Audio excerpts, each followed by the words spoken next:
Alors donc, aujourd'hui, grâce à notre amie Florence, on va parler de ce texte de 1929, 1919 ouais. de Freud, Mhm. un enfant est battu. Alors, bon, un petit mot sur la traduction pour ceux qui ne sont pas germanophones. Donc, le titre, c'est Ein Kind wird geschlagen. C'est une forme de phrase un peu particulière. C'est une forme de, c'est l'expression en allemand de la voix passive.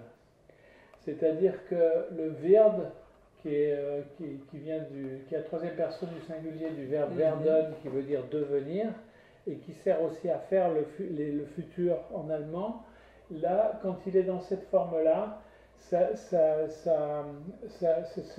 l'expression de la voix passive en train de se faire. Hein, et donc, bon, à un moment, les traductions standards, c'était on bat un enfant, Mhm. qui est une dimension active, alors que là, ce qui est plus intéressant, c'est de le traduire quasiment littéralement. Un enfant est battu avec la dimension de wird, qui indique que c'est quelque chose qui est en train de se faire. Mhm. Hein, donc il est en train d'être battu. Voilà. Pour la petite histoire, bon, je rajoute ça parce que j'ai appris ça aujourd'hui, donc comme j'ai appris ça aujourd'hui, je le dis. Comme Verdun, c'est également une expression du futur, il y a une question qui se posait, est-ce que ça ne serait pas un enfant sera battu? Puisque wird, c'est ce qu'on utilise pour faire le futur. Eh bien, si c'était cette phrase au futur, ça serait Ein Kind wird geschlagen werden. On aurait répété le mot werden qui sert à la fois d'auxiliaire être, mais un être qui est un être en action, et werden qui Mhm. indiquerait le futur. Bon, ben voilà, moi ce que je voulais vous dire, et donc je préfère donner la parole à Florence, si tu veux voir également, tu peux venir par ici. Oui. Et puis, Je vais tout de suite rebondir sur ta remarque avant de me lancer dans le vif du sujet. Je veux pointer que Lacan, dont je vais parler un peu plus tard, parce qu'il va soulever, disons, le lièvre que Freud est en train de décortiquer cet article, dans le séminaire 5. Et donc, Lacan parle de la schlag à la schlag. Vous Ah connaissez oui. cette expression? Hein, Mhm. c'est-à-dire que effectivement, lui, il reprend on bat un enfant parce que sous un enfant, il y a une collection d'enfants en réalité. Oui, oui, oui, Voilà. oui. Donc, bon, c'est juste pour souligner qu'il parle de la schlag, hein, comme c'est une expression assez française.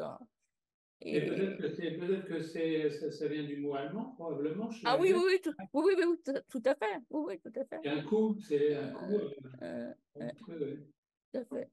Donc, également, en fait, j'ai relu par hasard Ein Kind wird geschlagen, le sous-titre est Contribution à la connaissance de la genèse des perversions sexuelles. Ah oui, ah oui. Contribution à la connaissance. Ah oui, oui, je le vois, effectivement. Contribution à la connaissance de la genèse des perversions sexuelles. Ah oui, ça, oui, je ne l'ai même pas vu.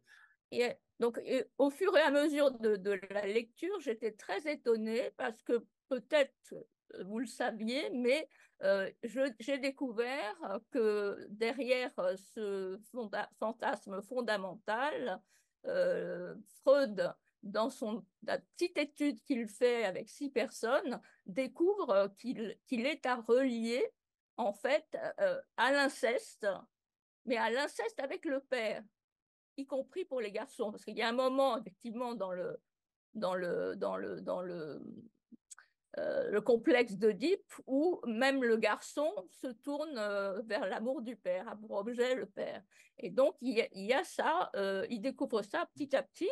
Alors, je vais faire un petit peu moi-même la genèse de ce texte. Hein. Il commence par présenter ce qu'il avait trouvé, c'est-à-dire qu'en fait, il avait trouvé que l'hyperversion, en fait, c'était une pulsion sexuelle qui s'était détachée de l'ensemble des pulsions dans la prime enfance.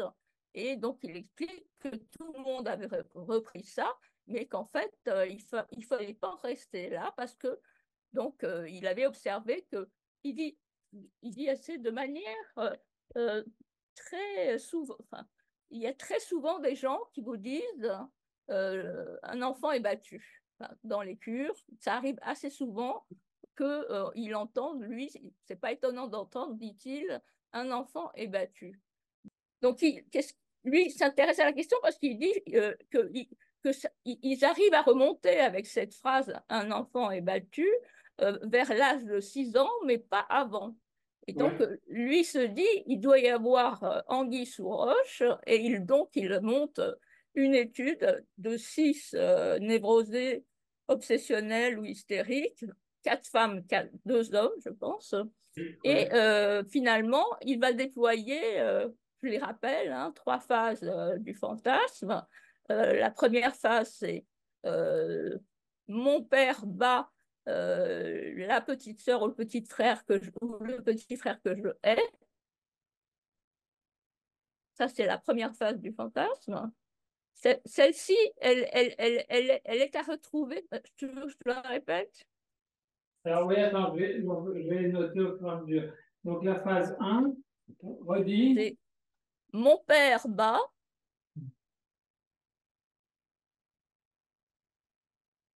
Oui. Non, lui, il avait mis d'abord l'enfant que je hais, mais c'est mon petit frère ou ma petite sœur que je hais. Mon père bat, mon petit frère ou ma petite sœur que je hais. C'est ça. Mon petit frère, une sœur. Mais l'important, c'est que je hais. Oui. Voilà.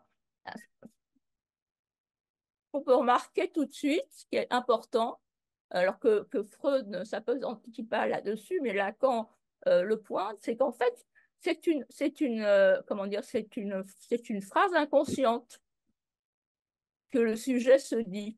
C'est pas quelque chose, évidemment, ça devient quelque chose, ça devient un fantasme imaginaire, mais c'est une phrase inconsciente. Et donc ça, c'est souvent refoulé, et il faut un moment de la cure pour le retrouver. Donc la deuxième phase du fantasme, c'est... Oui, il insiste beaucoup sur le fait que essentiellement, ça ne se retrouve que dans le cadre analytique, que dans Voilà, le parcours analytique. exactement, exactement. Parce que c'est une phrase symbolique inconsciente. Et la deuxième phase, c'est une phase où c'est mon père me bat. Donc c'est une phase de duel. C'est une phase duel. Il n'y a pas Et d'accent circonflexe peut-être sur bas. C'est pas la même chose. non, Le bas, non. c'est un mandat, c'est le bas, c'est pas le même. Ouais.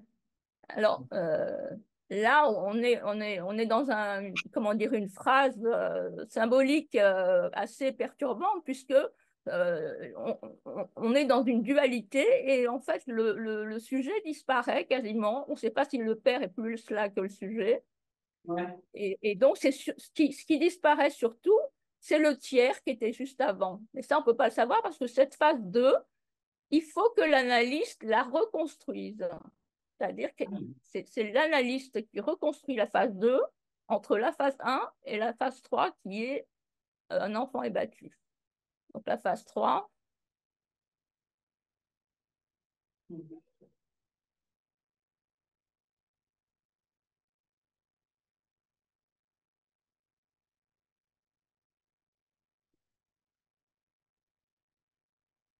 Bon, alors, Freud fait tout un développement assez pratique sur le fait que c'est souvent au moment où les enfants sont dans les écoles et où ils voient d'autres enfants battus et que bizarrement, ça les effraie plutôt que de les exciter parce qu'on voit bien qu'il y a de l'excitation quelque part. Et en fait, donc, dans la troisième phase, le père disparaît. C'est n'importe quelle autorité qui est sous-jacente. Et il y a plusieurs enfants, mais ils sont, comme dit Lacan, sous la férule, à la Schlag. Ça veut dire que le réel est rayé de quelque chose de tout à fait, comment dire, sombre, quoi, enfin, négatif, hein, enfin, comment on peut dire ça? Parce qu'en en fait, il y a quelque chose enfin, Lacan explique, c'est très intéressant ce qu'il dit. Il dit, c'est là que moi j'ai repéré que Freud s'occupe du signifiant. Il y a un signifiant qui apparaît, c'est le signifiant férule ou fouet. Voilà.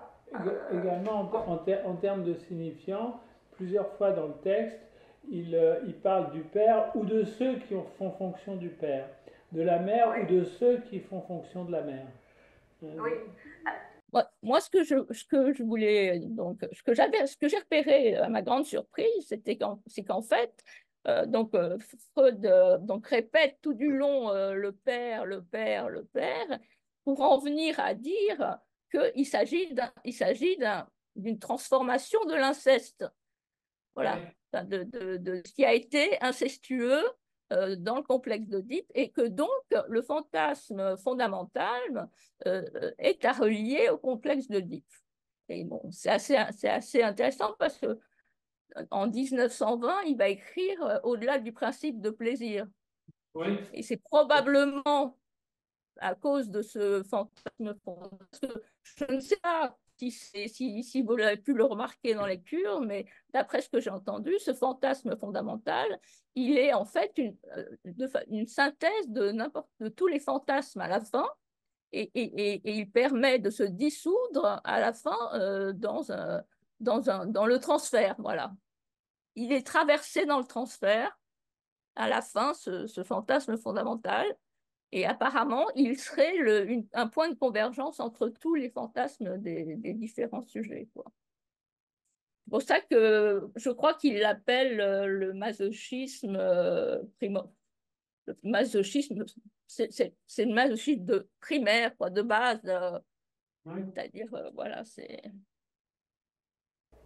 Alors, voilà. est-ce que, du coup, ça pose une question, est-ce que ce masochisme primaire, primordial, est-ce que ça a à voir, ou est-ce que, pardon, je vais arriver à le dire, est-ce que ça a à voir avec le trauma essentiel, fondamental, qui permet à un petit d'entrer dans le monde des êtres parlants? Parce que la conversion qui permet de passer de la passivité face au départ de la mère jusqu'à l'acquisition du langage fonctionne sur un masochisme primordial aussi.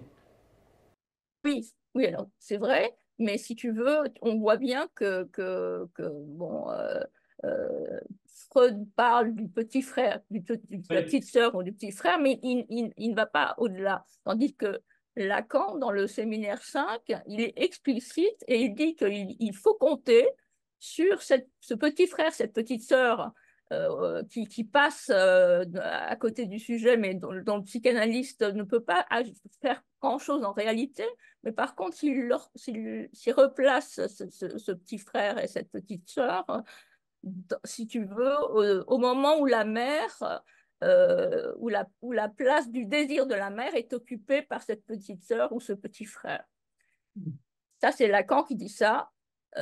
À ce moment-là, ben, on connaît bien la fameuse description de Saint-Augustin, hein, la pâleur mortelle du puiné de l'aîné pour le puiné, et Ah parce oui. que la place est occupée, et Lacan dit, parce que cette place est occupée, la solution du sujet est la mise en œuvre du fantasme fondamental.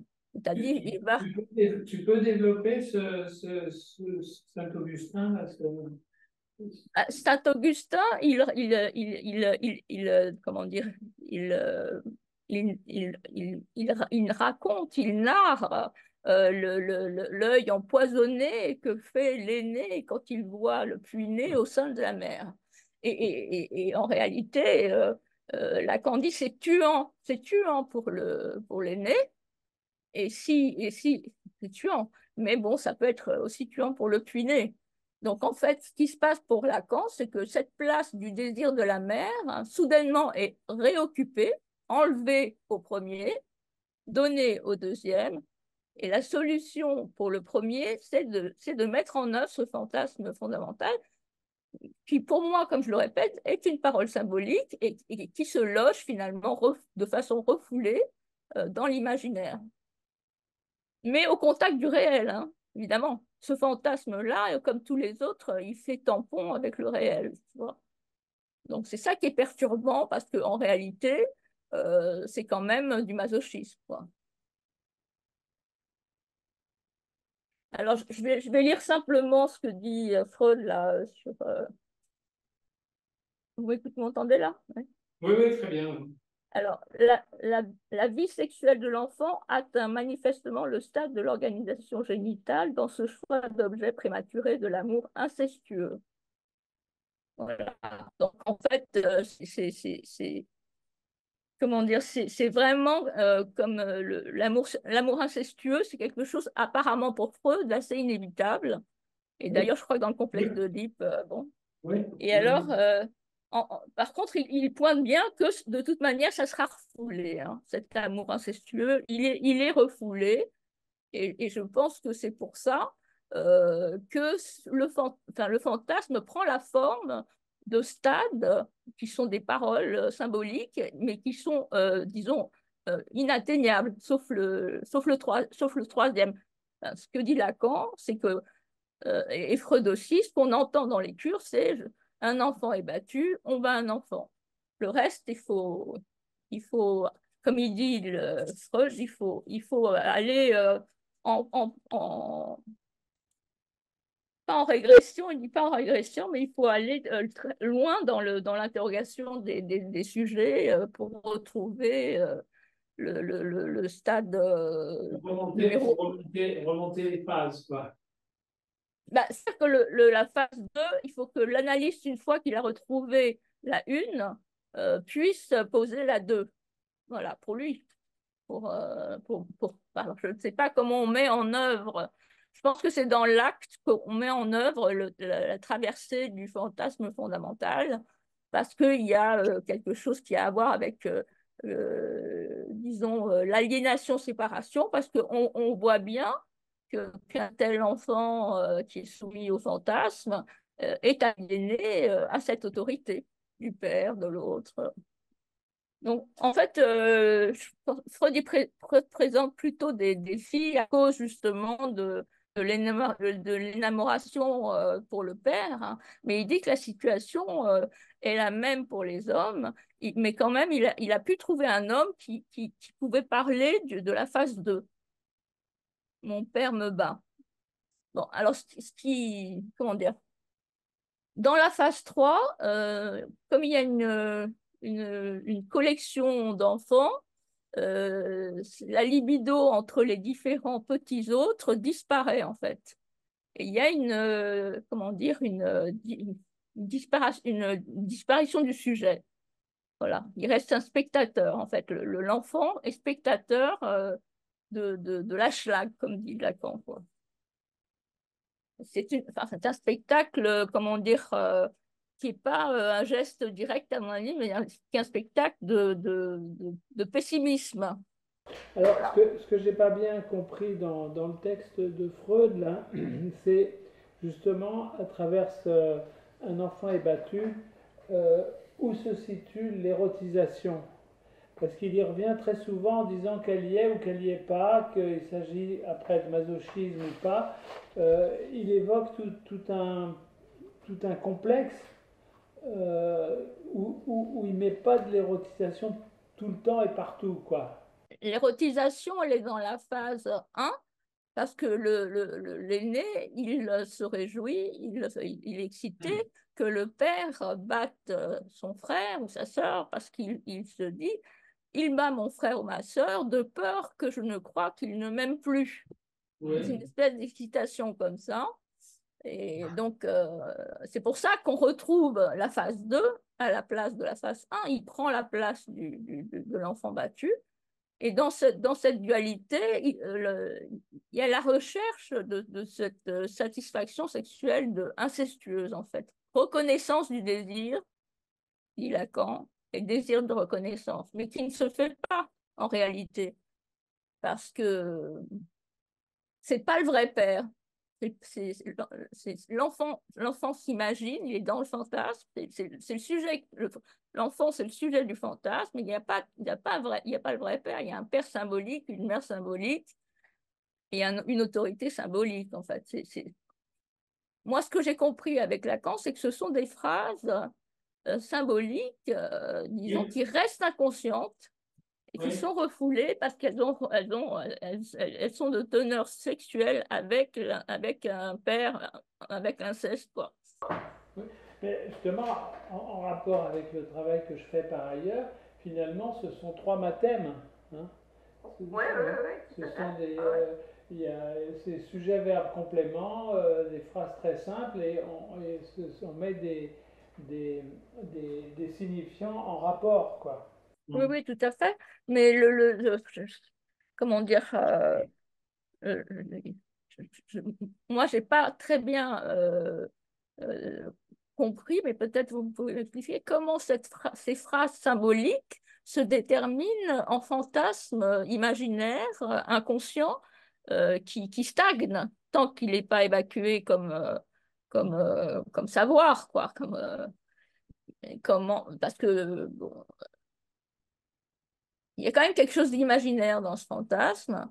Et ce que je voulais dire, c'est que euh, alors, Lacan a trouvé cette clé intéressante. Il rajoute effectivement en point zéro la question de la place du désir de la mère, la solution du fantasme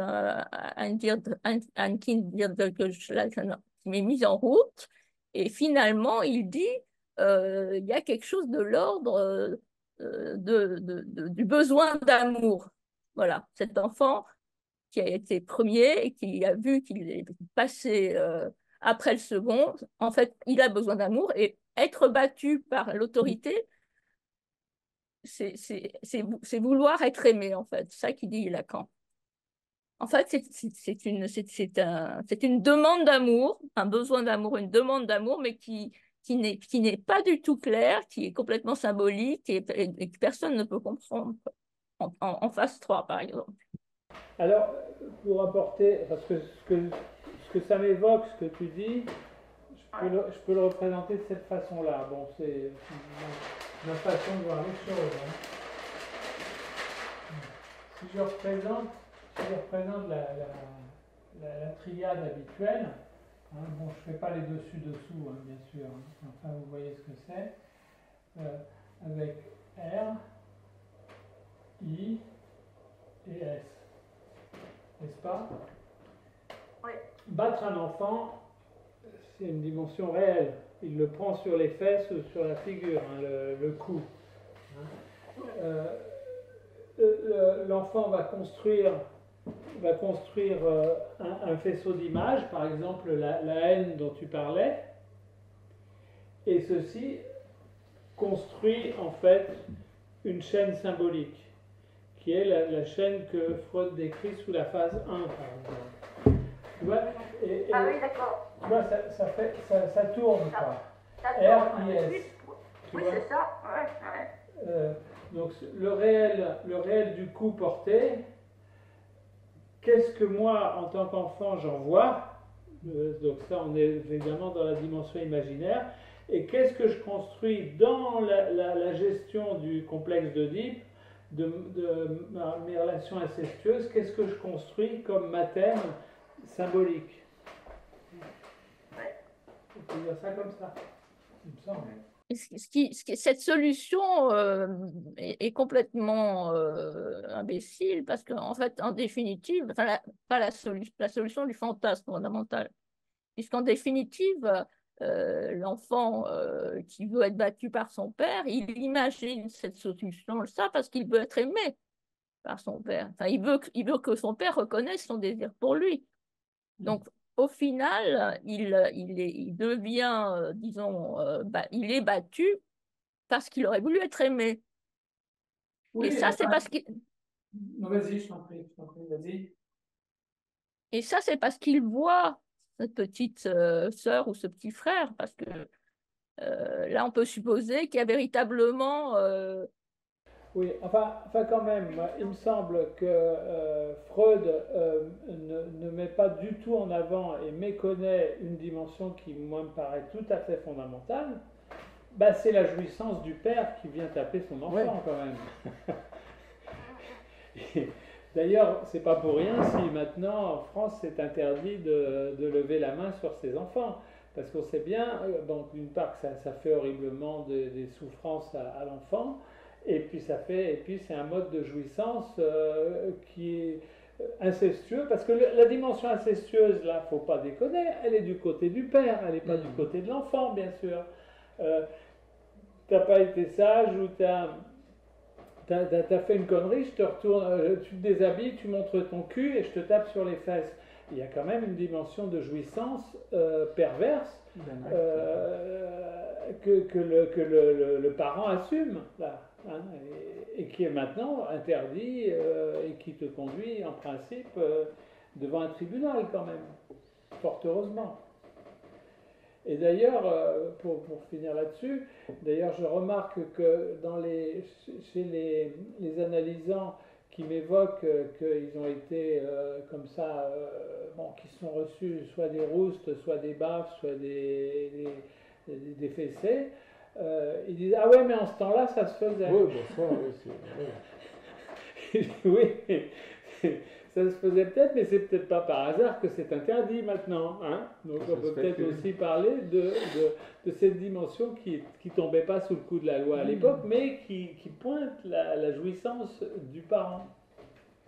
Oui, mais bon, mais ce que Lacan dit de son côté qui est parallèle, c'est que même sans la fessée du père sur le petit frère ou sur l'enfant, le fantasme peut être déclenché par l'enfant. Bien sûr, bien sûr, bien sûr, bien sûr. Oui, parce que la notion de plaisir, elle se retrouve en phase 3 aussi.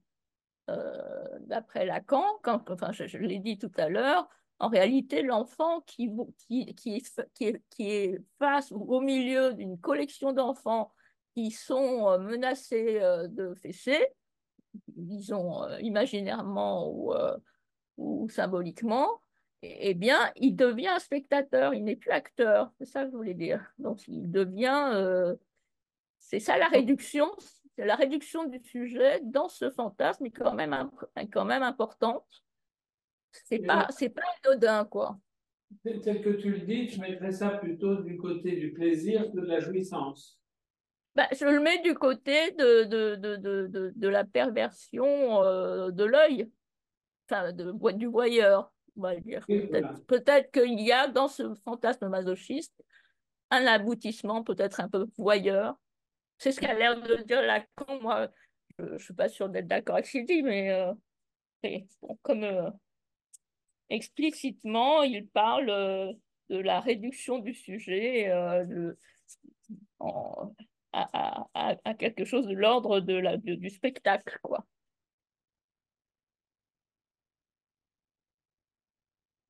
Alors, je voulais vous inviter, je ne sais pas si vous avez Arte ou Replay, il y a une série de films d'Haneke actuellement, dont La pianiste. Je pense que beaucoup ont vu ce film La pianiste, parce qu'on y retrouve, comme dit Freud, alors je ne sais pas si c'est bien traduit, mais pour dire fantasme fondamental ou fantasme du masochisme primaire, Freud dit fantasme de coup, hein.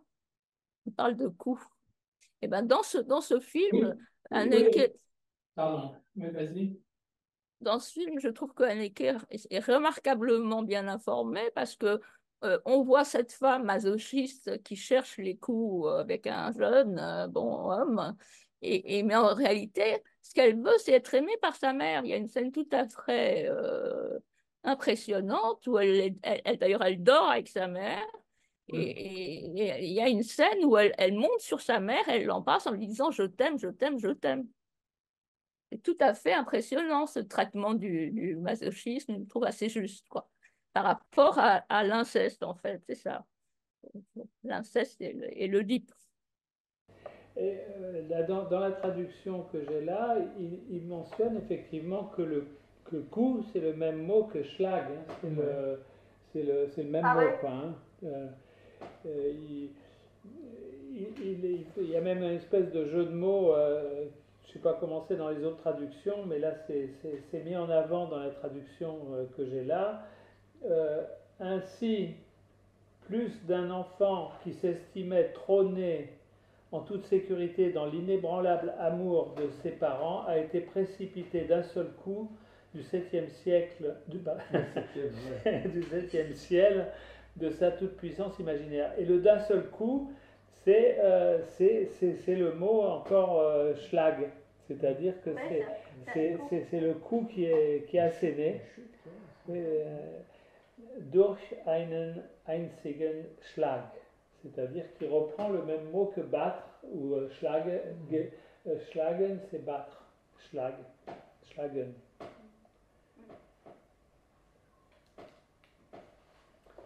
Mais bon, enfin, ce que je trouve intéressant, mais qu'il faudrait peut-être creuser, c'est cette question que tu évoquais avec le nœud borroméen de la phrase symbolique et du dispositif imaginaire. Parce qu'il y a un instrument, c'est de ça dont Lacan parle, il y a un signifiant qui est l'instrument du coup.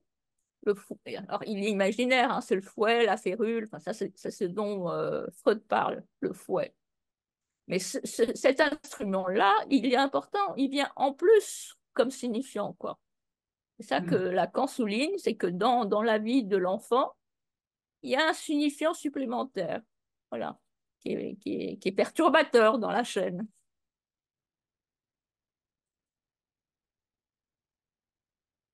Ça doit s'entendre parce qu'apparemment, c'est presque, c'est peut-être la mort, c'est peut-être quelque chose de l'ordre de la mort, quoi.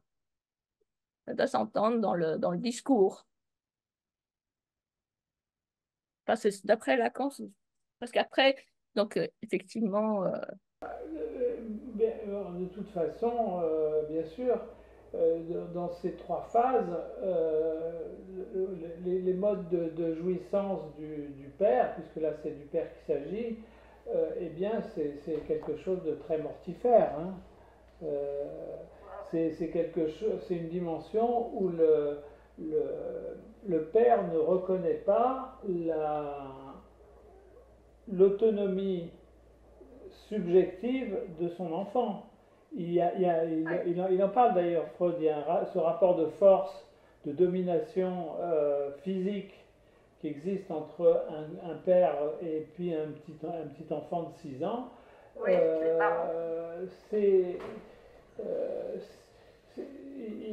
et d'ailleurs, bon, on sait très bien que des parents encore plus fous peuvent être amenés, bien sûr, à tuer leur enfant, hein, ou à le martyriser tellement qu'il est cassé jusqu'à la fin de ses jours, hein. On en connaît dans les gens qui viennent nous parler, hein, bien sûr. Il y a un autre élément qu'ajoute Lacan, parce qu'apparemment, enfin, je pense qu'il a travaillé aussi l'au-delà du principe de plaisir et l'au-delà du principe de réalité, il a trouvé des choses à rajouter à ce fantasme qu'il le tient pour extrêmement important, il le dit. Et en fait, il y a une notion aussi assez intéressante, c'est que le petit frère ou la petite sœur, le premier, il peut les tenir pour quantité négligeable, pour rien. Tu vois, et donc, après, en s'y identifiant, parce que c'est la place de la mère, ils peuvent se considérer aussi pour rien. Tu peux préciser, s'il te plaît? Je dis que en fait, si l'enfant, disons, considère que son puîné ne vaut rien, et que malgré tout, il envisage de prendre la place du désir de la mère, il peut, par identification, se considérer également pour rien et se livrer effectivement à ce fantasme masochiste. Voilà. Enfin, ça expliquerait la solution du fantasme fondamental de Lacan par rapport à la mère, mais c'est sûr qu'il y a la mère, puisque de toute manière, Freud, il évoque le petit frère et la petite sœur. Bon, on peut pas faire de l'analyse pour quelqu'un qui est mort comme Freud, mais comment, comment expliquer, est-ce qu'on peut mettre des mots sur le fait que dans cet article, qui quand même fait plus qu'une dizaine de pages, 15 pages, il n'évoque nullement la jouissance du parent batteur. C'est-à-dire que pour moi, c'est le sujet enfant qui est l'auteur du fantasme. Le père, en réalité, est intégré au fantasme, mais il n'agit pas, il est symbolique. Il devient symbolique. Voilà. Moi, je l'interprète comme ça, parce que je crois que c'est vraiment c'est de l'enfant en question qu'il s'agit dans les trois phases. Mais par contre, il y a ce rapport incestueux au père qui est resté sous-jacent et cette jalousie par rapport à l'autre enfant et qui développe ce fantasme et une façon de se faire aimer du père en se présentant comme battu, Bon, oui, alors c'est même, il y a peut-être presque une dimension un peu ethnologique. Bon, il s'intéresse au point de vue de l'enfant à une époque où les enfants se ramassaient des roustes de partout, y compris à l'école. Hein, les châtiments corporels étaient normaux. Donc, tout ce mode de jouissance du professeur, dont il parle plusieurs fois du professeur hein, dans cet article. Oui, oui. Le mode de jouissance du professeur, du parent, du père, de la mère ou de ceux qui ont cette fonction, c'est bon. On se place du point de vue de l'enfant qui subit tout ça, quoi, sans se poser la question. Bon, non, oui, c'est en même temps, c'est bon, c'est sûr que c'est à partir de l'écoute que à partir du discours que les analysants viennent apporter à Freud, quoi. Notamment ces 6 personnes, ces 4 femmes et ces 2 hommes.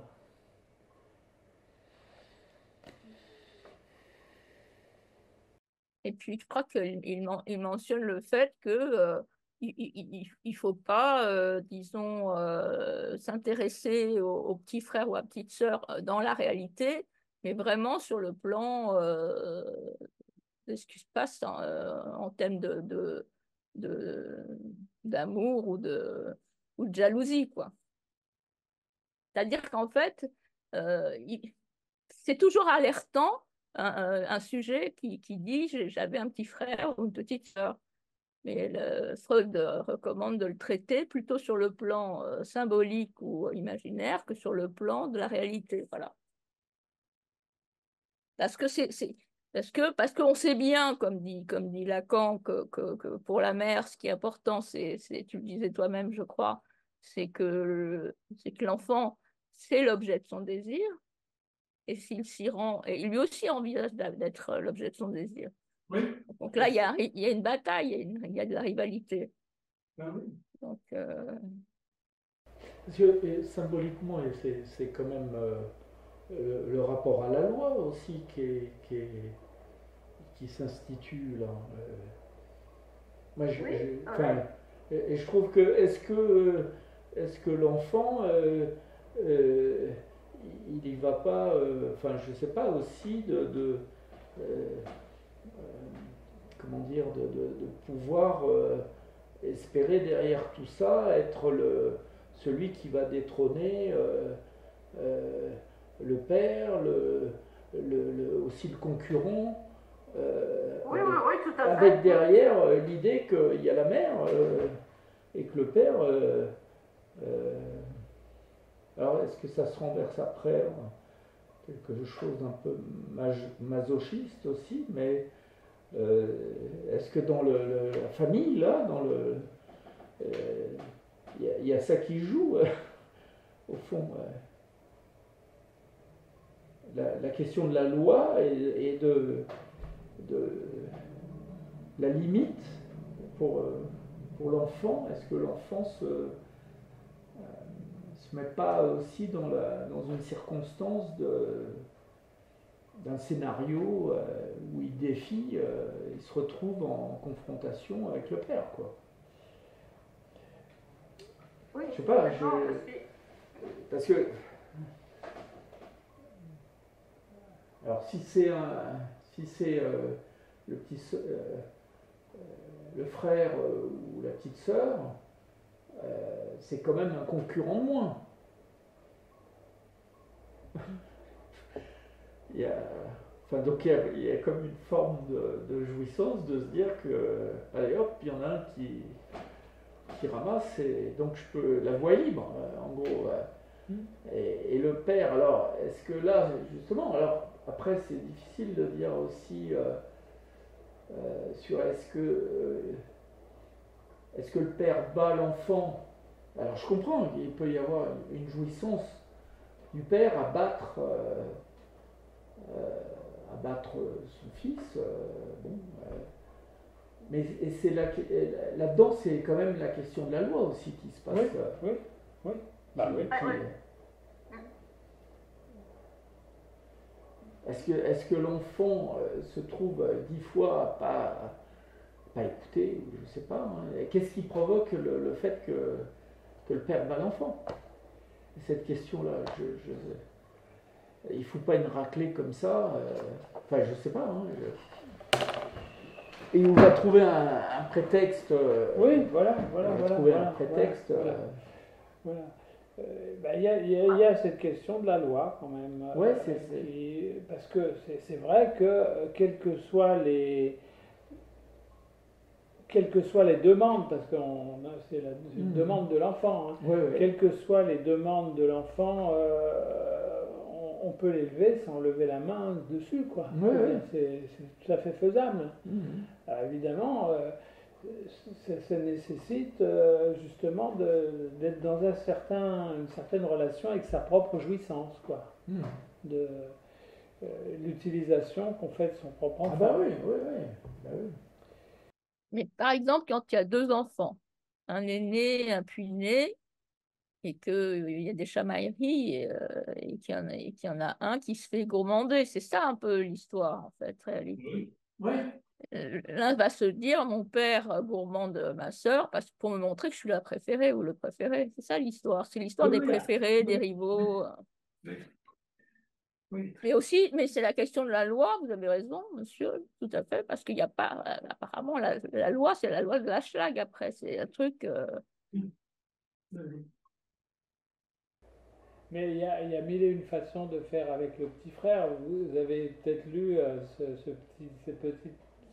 ce petit texte là justement de Freud qui raconte comment il avait rencontré son petit frère ou sa petite sœur. Je ne sais pas si vous vous souvenez. Donc sa mère est enceinte, etc. Et on le prévient qu'il va y avoir la naissance d'un petit frère ou d'une petite sœur. Et puis quand le petit frère ou la petite sœur est né, il va le voir et la question qu'il pose, je vois pas où sont les roues. Parce qu'il avait l'habitude de jeu avec des roulettes qu'on pouvait tirer. Donc il était très déçu parce que sa petite sœur ou son petit frère n'avait pas de roues. Oui, c'est une petite sœur ou un petit frère complètement inutile. Oui, c'est ça, mais complètement inutile. On peut même pas le traîner dans la pièce. C'est joli, je trouve. Pourquoi pas. Moi, je ne sais pas si vous rencontrez des gens qui vous disent un enfant est battu, c'est comme ça. Ou on bat un enfant. C'est pas je suis battu, c'est on bat un enfant. Je rêvais ou je pensais qu'un enfant était battu. Paraît-il, Freud dit que c'est fréquent. Mais je ne sais pas si c'est encore fréquent, parce que je pense qu'avec l'introduction par Lacan de la fonction père dans le complexe d'Oedipe, ça doit être moins fréquent. Parce que justement, c'est la question de la loi qui est là. Écoute, moi, effectivement, ça ne me saute pas aux yeux d'analysant qui m'ait dit, qui m'ait évoqué ce fantasme d'un enfant est battu. Hein. Ça me dit rien. Et toi? Non. Non, c'est peut-être moins fréquent qu'avant aussi. Ben non, mais c'est vrai que quand même. Ah ben, la loi est passée par là aussi. Oui, Ouais. regardez l'Angleterre. Ouais. L'Angleterre est célèbre Ah oui, pour les punitions, les punitions Oui, corporelles, il y a eu pour l'école. Quand des même, suivis d'ailleurs qui se sont retrouvés après des désirs masochistes Bien sûr, oui, incroyables. bien dans sûr. le- Sadique et masochiste. Oui, oui, bien sûr, les bien sûr. scénarios Bien ils sûr. étaient réputés pour ça. Oui. Ouais. C'est très bien montré d'ailleurs dans le film The Wall de Pink Et Floyd. Pink Floyd, Ouais. oui, d'accord. Ouais. Ouais, je fais longtemps que je parle. Mais je n'ai pas les termes exacts, mais Lacan dit quelque chose aussi à propos du père par rapport à s'il se dit je suis père, je suis le père, il dit c'est-à-dire qu'il est fou. Il dit quelque chose comme ça par rapport à comment lui se perçoit comme père. Parce que s'il est la loi, alors est-ce que c'est pas ça?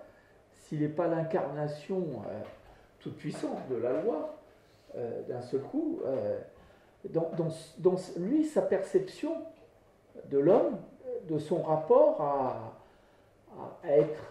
être père ou être... Bon, déjà quand on emploie le verbe être, faut toujours avoir les oreilles qui Oui. frémissent. Puis deuxièmement, s'il dit je suis la loi et si en même temps il fout des roustes à son enfant, il Voilà. est fou. Ben c'est ça. Il est Ouais, fou. c'est ça. Je crois que Lacan, il a Oui. une formule assez précise Bah pour oui. dire ça. Ouais.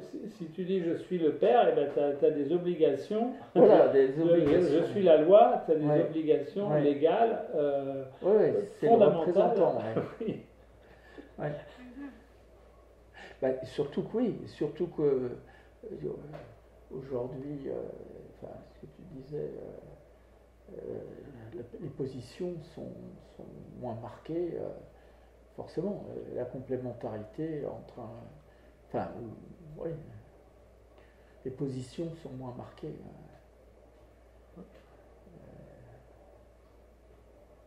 Je pense que les femmes travaillent aussi ces questions de société qui font que forcément.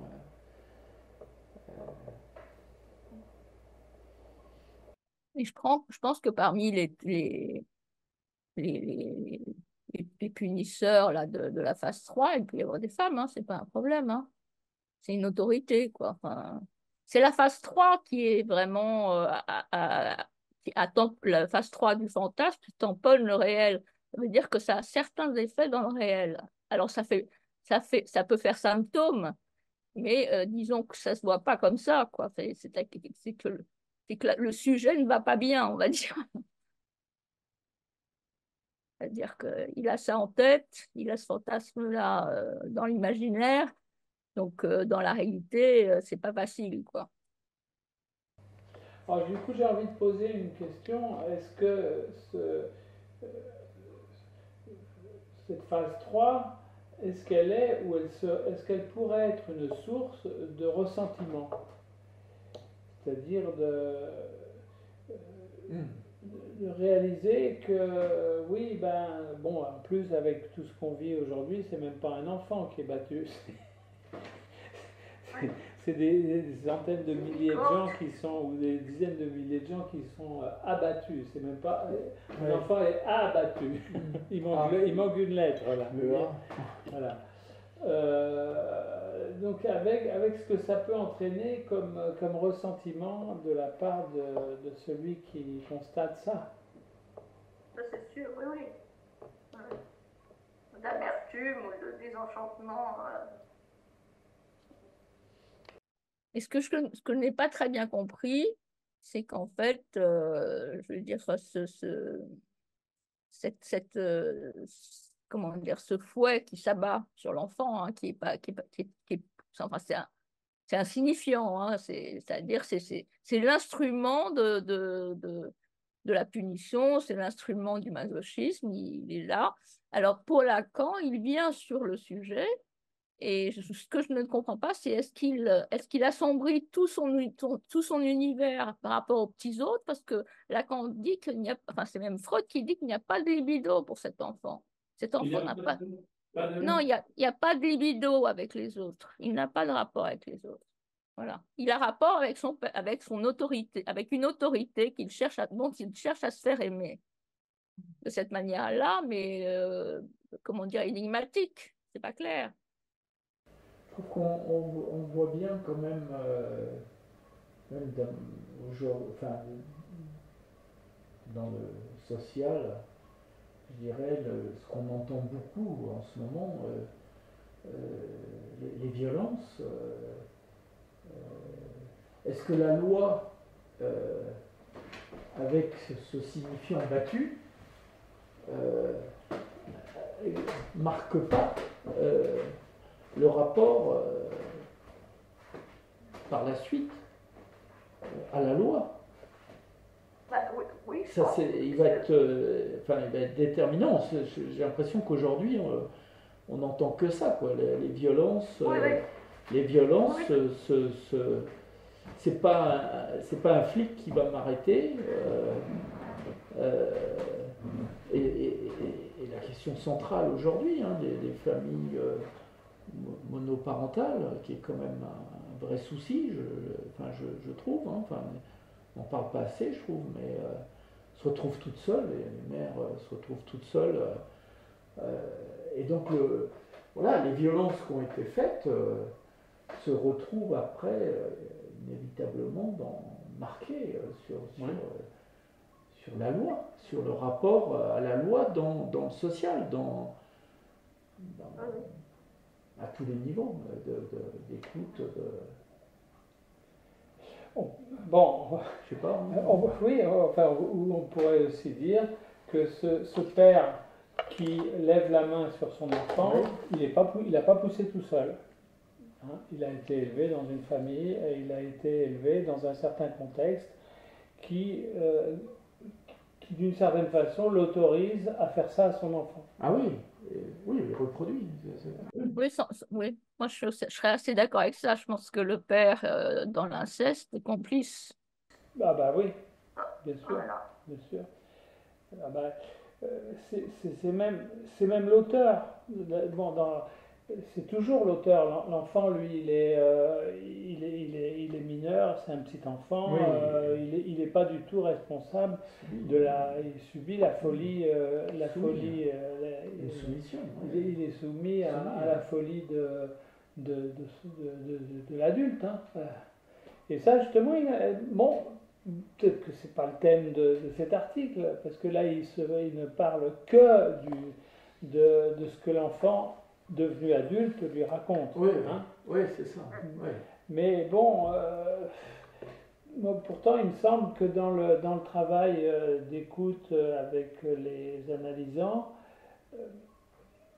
je suis bien souvent amené à évoquer quand même la jouissance de celui qui a commis des pratiques incestuelles, par exemple, même pas incestueuses, bien sûr, des pratiques incestuelles. Bon, pourquoi? Parce que, et ça il en parle beaucoup, Freud, dans l'article, sur la culpabilité du mode de jouissance qui émerge dans les différentes phases pour l'enfant.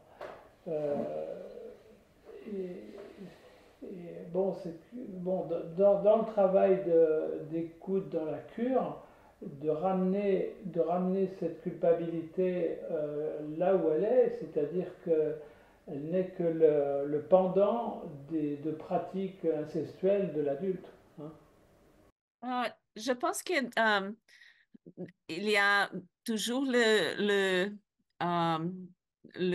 culturel dans le... Il y a, je pense par exemple, entre Brésil et les États-Unis, il y a... les États-Unis, c'est très, très... comment je vais dire, sérieux l'obligation de professionnels de la santé mentale de rapporter un père ou une mère qui, euh, qui bat un enfant, si on peut dire que c'est, je ne sais pas comment on dit en français, abuse, Oui, abusé, abusé. abuser. Donc, il y a une concern, comment on dit concern? Intérêt, intérêt. Un intérêt, oui, un Euh, intérêt. euh, euh, de parents sur ça. Mais au Brésil, je me rappelle de quelques patients que j'ai là-bas que euh, deux patients que me rapporté une situation de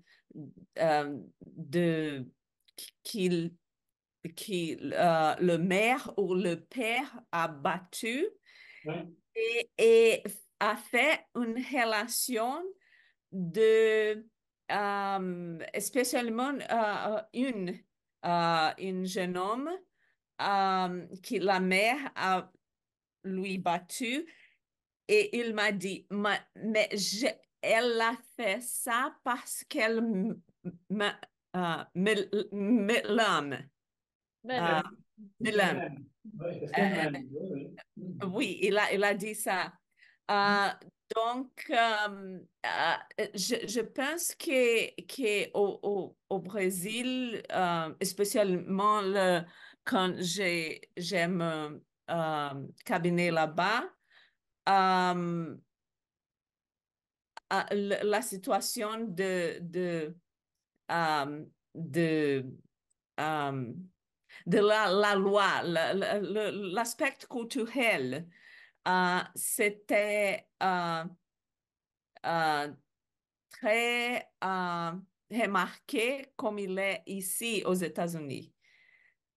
Donc, maintenant, on voit beaucoup de parents à dire, bon, je ne bats pas mon enfant parce Oui, que je ne vais euh, être euh, euh, euh, comment dire en français, accusé. accusé. Oui, c'est ça. oui, Donc, bah oui, bah, c'est bien, c'est la loi. La mais loi. c'est important aussi de dire que l'absence de d'avoir être battu n'est pas dire que il y a une absence de avoir la fantaisie d'être battu. Oui, oui, oui, oui, oui, oui, oui, oui, oui. Ben justement, il en parle un peu, Freud, bien sûr. Mais là, pour reprendre l'exemple que tu donnes, euh, oui, je fais ça parce que je l'aime. Oui, mais c'est une métonymie, quoi, parce il faudrait finir la phrase. Je lui fais ça parce que je l'aime d'un amour incestuel. Tu vois, il manque la fin de la phrase. Il manque la fin de la phrase. Oui, et mais le patient a dit ça. La mère l'a fait à lui. Elle m'a battu parce qu'elle m'aime. Oui, mais, oui, mais peut-être que le travail analytique pour lui, de continuer d'apurer la métonymie. Elle m'a fait ça parce qu'elle m'aime d'un amour incestuel. Tu vois? Mais sauf qu'il ne le dit pas à ce moment-là. Tu vois? Ah oui, mais elle m'aime. Ah bah oui, donc finalement c'est une excuse. Mais alors qu'en fait, c'est métonymique, quoi. Et c'est une chose importante de ce jeune homme est qu'il a, bien sûr, l'événement qu'il a parlé, il a fait quelques-uns avant, beaucoup d'années avant, mais il a porté une... comment on dit, un scar, Une cicatrice, une cicatrice de ce événement. On peut voir qu'il est très sérieux la situation de que cet enfant est battu. c'est ça, bien sûr, bien sûr, bien sûr, bien sûr. Mais il a fait, c'est important entre guillemets, mais elle a fait ça parce qu'elle m'aime. Il a répété ça. Oui, c'est très très beau, c'est beau. Bah, oui, ça rejoint pas c'est la Bible, enfin, il dit, qui aime bien, châtie bien, Voilà, oui. châtiment face. Oui, oui, et bon,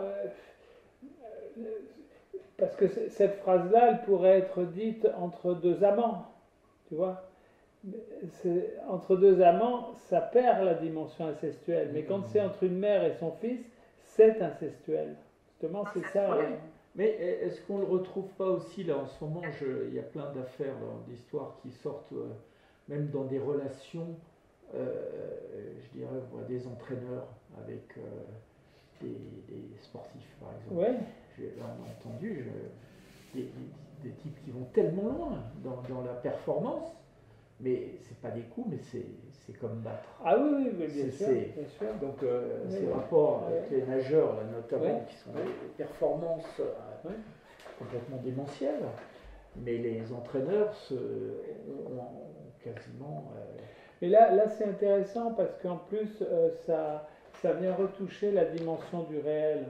Hein, parce qu'on va, par exemple, j'ai vu l'autre jour, je ne sais plus dans quel, oui, ça devait être aux Oscars, peut-être aux US, on a vu Schwarzenegger. Mais c'est un handicapé physique, c'est incroyable. Il tient plus debout, ce homme-là. Il a dû tellement prendre de produits. D'accord, la musculature. Il a une telle musculature qu'il ne peut même plus marcher, il ne peut plus se déplacer. C'est impressionnant. Tout est bloqué. Tout est bloqué, il lui faut presque une canne pour marcher. Hein. C'est atrophié. Oui, c'est terrible. Mais dans le rapport de jouissance aussi à la douleur. À la douleur. Oui. Même parce que je trouve qu'il y a la dimension aussi de la parole, du symbolique qui manque là, puisque le coup vient parce que la parole. Voilà.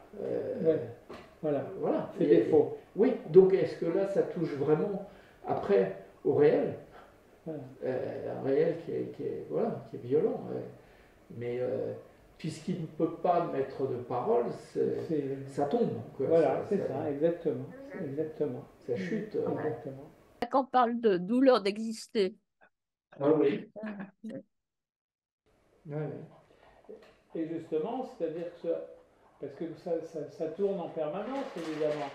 Et donc là, effectivement, l'impossibilité de mettre un mot, ben, ça tourne vers le réel du coup. C'est ça, donc ça tourne. Donc c'est l'imaginaire. Bah, il est perçu partout. Hein. Il est perçu partout, notamment ici, bien sûr.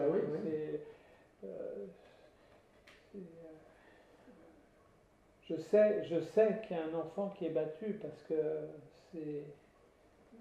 il est quelque part cet enfant battu. Bon, bah écoutez, je